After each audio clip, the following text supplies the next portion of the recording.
Right, folks, here we go. Starting 11 for the Ross County game tomorrow. Carter-Vickers has signed a new deal, and we're still waiting for more signings.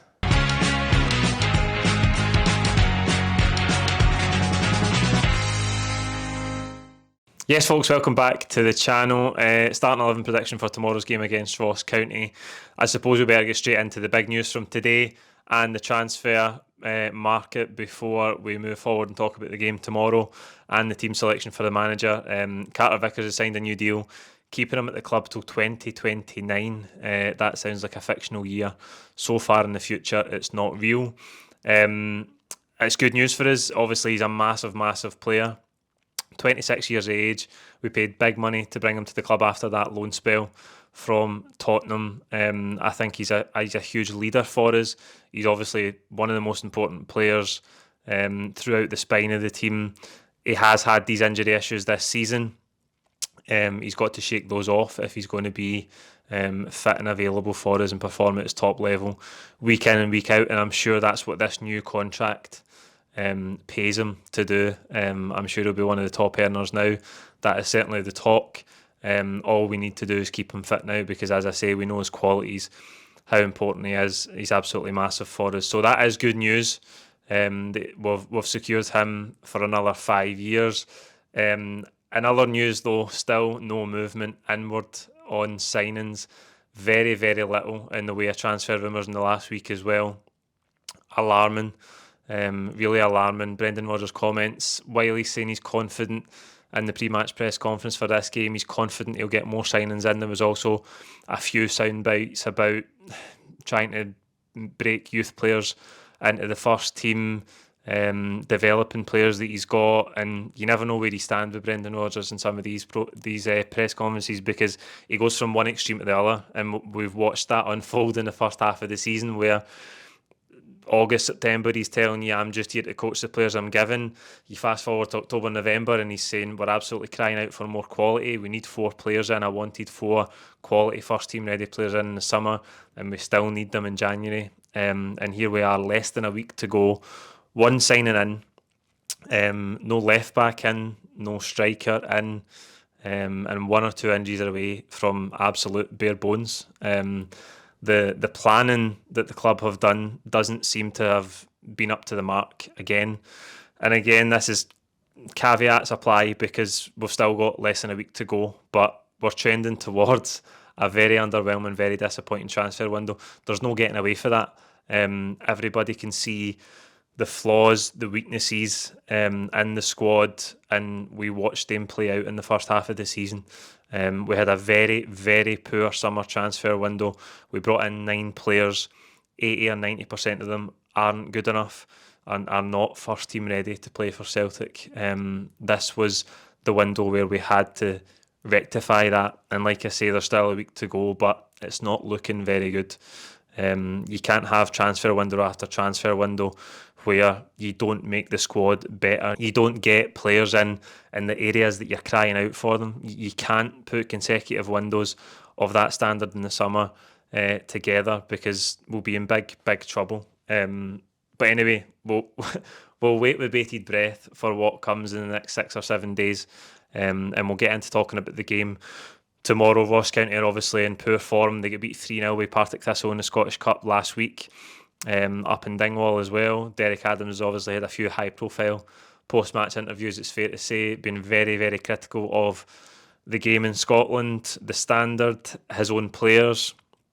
I'm actually surprised he's still in position coming into this game tomorrow. I think from the outside looking in, you talk about how managers' messages in the media filter through to the players and what that does for them in terms of motivating them. I certainly think if the Ross County players have been listening to Derek Adams in recent weeks and months since he came back, I don't think they'll be willing to run through brick walls for him. Anyway, that's them. For us, we got a 5-0 win over Buckie Thistle last week, obviously. This is a good league game to break us back in before the tough away test we've got coming up. Pittodrie next Sunday, Easter Road a few days later, where we don't have a great record, so we've got really big games coming up. We've got to play tomorrow to a high level and find that rhythm. It was a good stepping stone towards that last weekend, albeit against lower opposition. We've got to move up a gear tomorrow and get to as high level as we can for these tough away tests coming up. Right, let's get to the team. That's enough waffling from me. Joe Hart will play in goals. I think the back four will be Johnston, Carter-Vickers off the back of his new deal, Liam Scales, and believe it or not, Bernardo left back. Greg Taylor's injured. So after my ranting about the January transfer window so far there, Greg Taylor is out injured. He's got a calf strain, and that means it's either Bernabei or Scales at left back tomorrow. Now, I've gone with Bernabei because Scales has been really good in the first half of the season at centre half. Brendan Rodgers seems to be a huge fan of him at centre half. I don't think he'll move him out of position, put him at left back and then play Nawrocki. There's no doubt that's an option. And I think the team tomorrow will tell you everything you need to know about Alexandro Bernabei's future at Celtic. If he plays, he's still got a fighting chance somehow of staking a claim. If he doesn't play tomorrow and Scales does go to left back and Nawrocki starts alongside Carter-Vickers, it's finished for Bernabei. He is the natural left back. He's a second choice left back, and if he can't get in the team at home against Ross County when the main left back is injured, then he may as well forget it. We should probably cut our losses just now if he can't make this team tomorrow.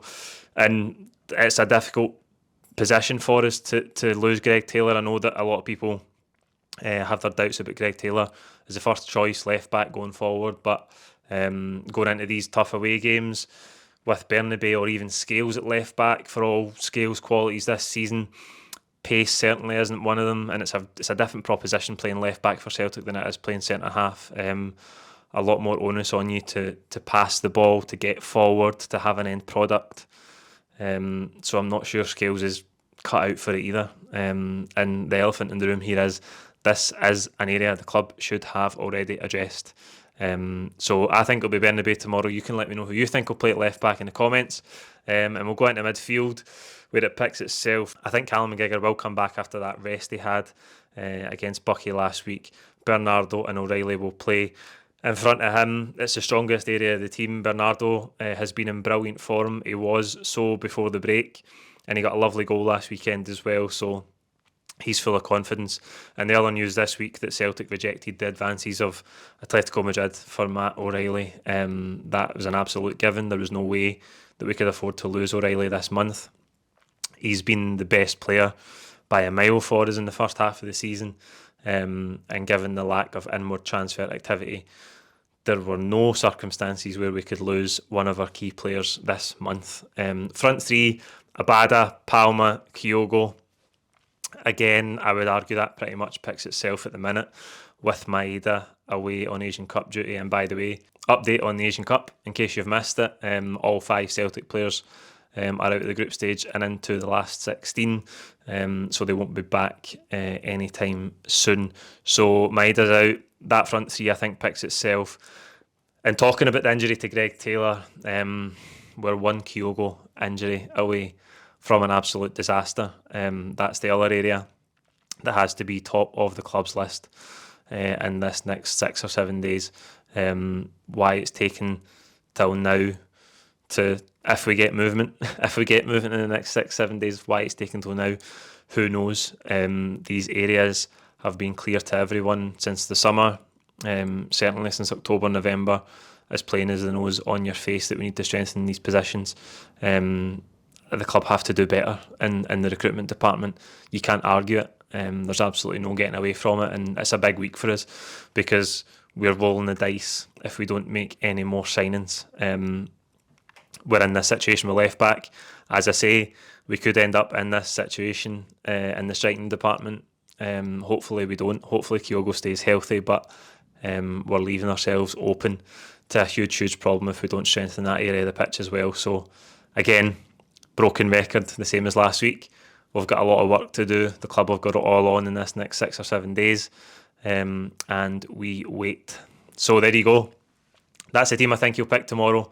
We'll see you outside the stadium, as always, with full-time reaction. Cheers.